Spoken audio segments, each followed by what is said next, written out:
Wamiliki wa ala za muziki vinavyotumika kutumbuiza maiti zinapoondolewa kwenye hifadhi mbalimbali hadi vijijini kaunti ya Kakamega wanadai kufinywa na sheria, huku wanasiasa na makanisa wakipewa nafasi ya kuendeleza mikutano yao bila kuzuiliwa.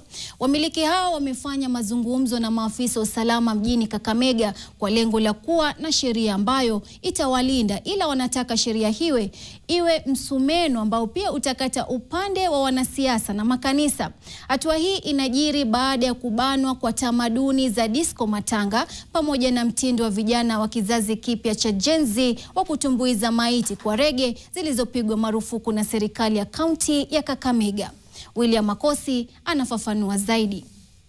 Kwa muda familia mbalimbali zimekuwa zikilalamikia maiti ya wapendwa wao kubebwa bila heshima na vijana wa kizazi kipya cha Gen Z wanapofika kwenye vyumba tofauti vya kuhifadhi mili hiyo kaunti ya Kakamega, wakidai kuwa ndiyo njia pekee ya kuomboleza wenzao. Jambo hili likilazimisha serikali ya kaunti ya Kakamega kupiga marufuku mtindo wao wa rege na lami pamoja na disco matanga, mitindo ambayo imekuwa ikitumiwa na vijana hao wakati wa maombolezi. Upande wa disco matanga, serikali imeweka msimamo ya kusema kwa sababu ya mambo mingi inayotokana na usiku, wamesimamisha kwanza, ijapokuwa members wengi walikuwa wanashawishiwa huo usiku wanafanya mikutano ya kuchanga pesa.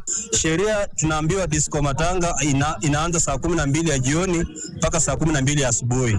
Leo hii tumeanza ya saa 12 ya asubuhi, tunaenda kuchukua mpendo wetu saa 2 ya asubuhi mochari, tena tunakuwa band.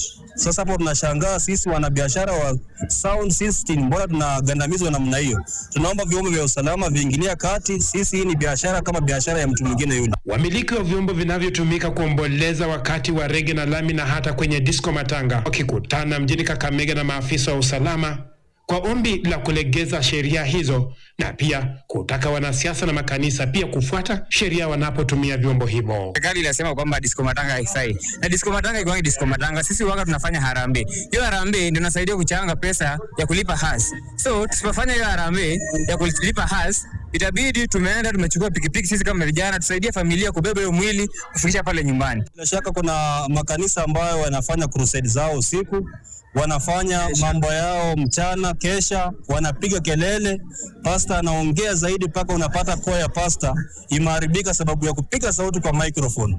So mimi nilikuwa naomba serikali tupatie mpangilio wa rege na lami, na sisi pia tutajipanga, tutaweka security yetu, tutaenda line moja, hatutakuwa tuna interfere na hizo magari zingine, tutajipanga tujue zenye tutasaidiana. William Makosi, NTV Mashinani, Kakamega.